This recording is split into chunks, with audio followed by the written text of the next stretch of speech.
Hi everyone, welcome back to our channel. तो आज हम लोग करेंगे इर्रेशनैलिटी ऑफ रूट टू। हमें प्रूफ करना है कि रूट टू एक इर्रेशनल नंबर होता है। Prove that root two is an irrational number. कैसे प्रूफ करेंगे इसको? हम प्रूफ करेंगे कंट्राडिक्शन से। कंट्राडिक्शन का मतलब क्या होता है? हमने कुछ अज्यूम किया, हमने कुछ माना, अब हमारी अजम्पशन से हमें एक अपोजिट ही रिजल्ट मिल गया, कुछ ऐसा मिल गया जो इम्पॉसिबल है, पॉसिबल हो ही नहीं सकता। तो उस चीज़ को हम बोलते हैं कंट्राडिक्शन। तो देखो, हम अज्यूम क्या करेंगे, हम यही मानेंगे कि रूट टू एक रैशनल नंबर होता है। पहला स्टेप क्या है? Let root two is a rational number. अगर रूट टू एक रैशनल नंबर है तो वो पी अपॉन क्यू टाइप का होगा, जहाँ पर पी एंड क्यू इंटीजर्स होंगे and Q should be non zero. अगर रूट टू एक रैशनल नंबर है तो root two P upon Q जैसा होगा ना, क्योंकि हर रैशनल नंबर ऐसा ही होता है, पी अपॉन क्यू जैसा, जहाँ पर where P and Q are integers, where P and Q are integers and Q is non-zero, क्योंकि अगर Q ज़ीरो हो गया तो डिनोमिनेटर ज़ीरो हो जाएगा। अगर डिनोमिनेटर ज़ीरो हो जाता है तो टर्म नॉट डिफाइन हो जाती है and Q is non zero. Also P and Q, P upon Q है ना, ये अपनी सिंपलेस्ट फॉर्म में है। सिंपलेस्ट फॉर्म में होने का मतलब है कि P एंड Q के पास वन के अलावा कोई भी कॉमन फैक्टर नहीं है। Also P upon Q is in the simplest form,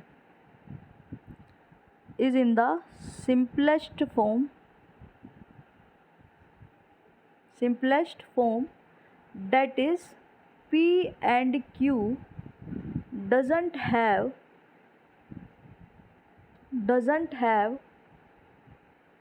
common factor other than one. One के अलावा इनके पास कोई और कॉमन फैक्टर नहीं है, common factor other than one.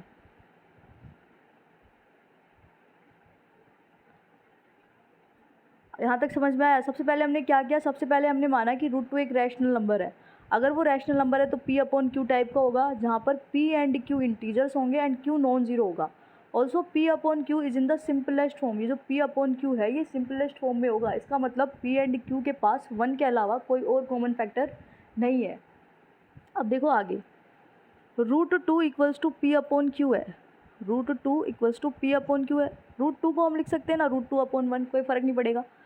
इसको कर दो क्रॉस मल्टीप्लाई, इसको इससे करो, इसको इससे करो, तो ये क्या हो जाएगा?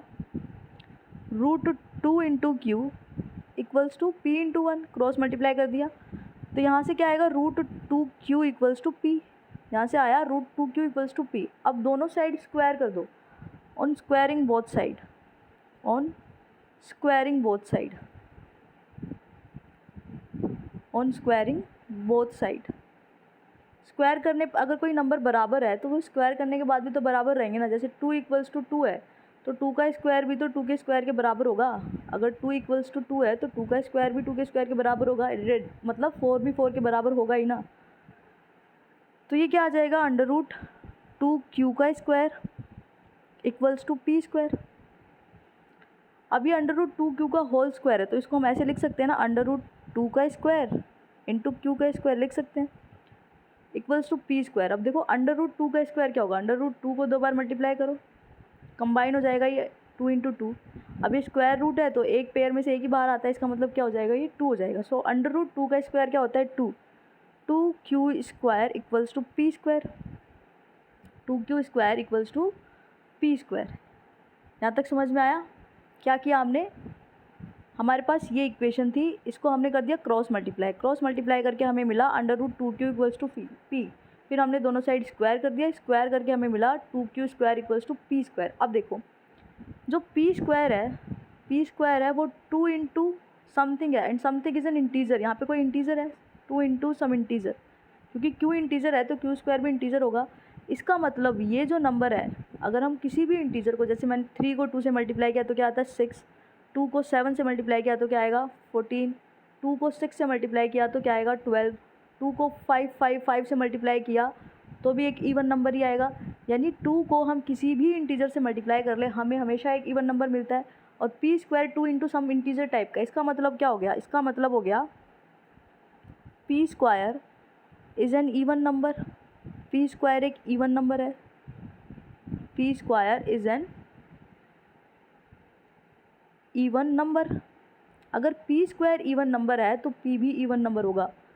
क्यों इवन नंबर होगा? क्यों? क्या किसी ओड नंबर का स्क्वायर इवन हो सकता है? जैसे 3 का स्क्वायर क्या होगा? 9 होगा।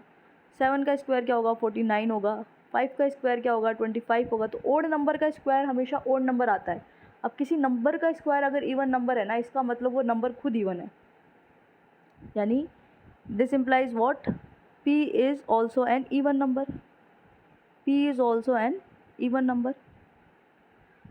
Even number. अगर p एक इवन नंबर है, अगर p एक इवन नंबर है तो वो किस टाइप का होगा? 2 इंटू के, जहाँ पर k कोई भी इंटीजर हो। Where k is an integer. Where k is an integer. तो p इस टाइप का होगा, है ना। अब ये जो p की वैल्यू है ना, इसको आप इस इक्वेशन में पुट कर दो। लिखो यहाँ पे put the value of p, put the value of p in equation. कौन सी इक्वेशन है? P square equals to 2q square, यही इक्वेशन है। अब आपको क्या करना है? इस पी स्क्वायर की जगह रख दो 2k स्क्वायर। 2k पी की जगह रख दिया 2k, पी की जगह रख दिया 2k। पी का स्क्वायर था, पी का स्क्वायर था तो ये 2k का स्क्वायर हो जाएगा, इक्वल्स टू 2q स्क्वायर। इसको हम ऐसे भी लिख सकते हैं 2q square equals to 2k का होल स्क्वायर लिख सकते हैं, कोई दिक्कत नहीं है। 2q स्क्वायर ये हो जाएगा 2 स्क्वायर इंटू k स्क्वायर, हो सकता है ना।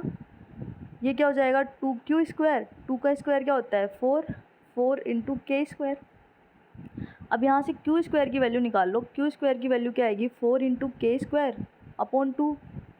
2 1 जा 2, 2 2 जा 4। तो ये क्या आ गया? q square equals to 2 into K square. अब देखो q स्क्वायर भी तो इसी टाइप का आ रहा है, 2 into some integer, k integer था तो k स्क्वायर भी इंटीजर होगा। इसका मतलब क्या है? q स्क्वायर भी एक इवन नंबर है। इसका मतलब क्या हो गया? q square is an even number. q square एक इवन नंबर है तो q भी इवन नंबर होगा। q square is an even number. This implies what? q is also an even number. q is also an even number.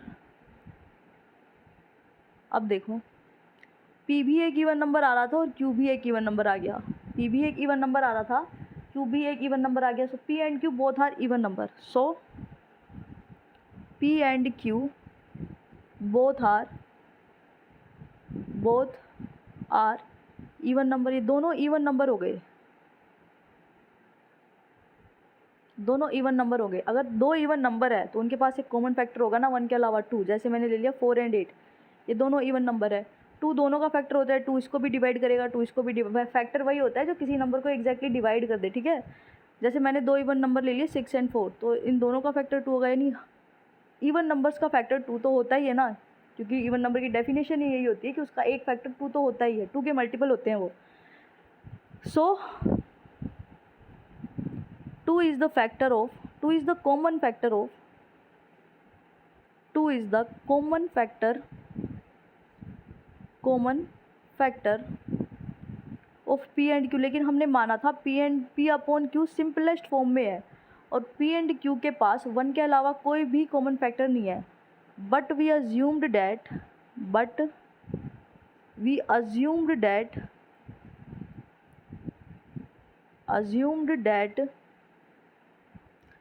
p and q does not have a common factor other than 1, a common factor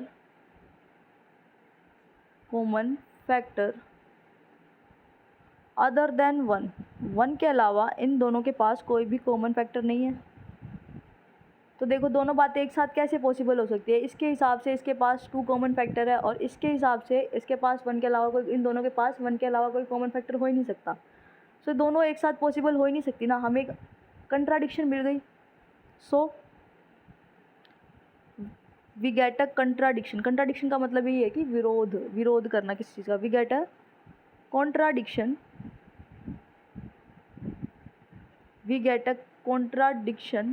to our assumption. इसका मतलब जो हमने माना है वो incorrect है। हमने माना क्या था कि रूट टू एक इरेशनल नंबर, इसलिए हमारी अजम्पशन ही होंगे कि रूट टू एक रैशनल नंबर है। So therefore our assumption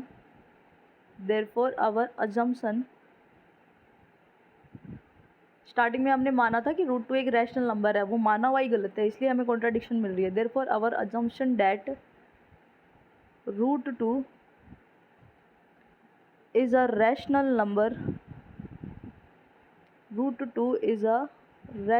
number is incorrect. अगर वो एक रैशनल नंबर नहीं है, इसका मतलब क्या हो गया? So root two is not a rational number. अगर वो रैशनल नंबर नहीं है तो कैसा होगा? इरेशनल, क्योंकि एक नंबर दो ही टाइप का हो सकता है, तो वो रैशनल होगा या इरेशनल होगा। अगर वो रैशनल नहीं है तो वो कैसा होगा? Irrational. So root two is not a rational number, hence root two is an irrational number. Root two is an irrational number. Proof हो गया रूट टू एक कैसा नंबर होता है? Irrational number. तो इस प्रूफ को एक बार अच्छे से देख लेना, समझ लेना, क्योंकि ये प्रूफ बहुत इंपॉर्टेंट है, इसी बार आपके सिलेबस में ऐड हुआ है, तो इसके हाई चांस है कि आपके एग्जाम में आ सकता है। तो बस आज की वीडियो में इतना रखते हैं। नेक्स्ट वीडियो में हम एक्सरसाइज सॉल्व करेंगे 3.5। So see you in the next video. Thanks for watching.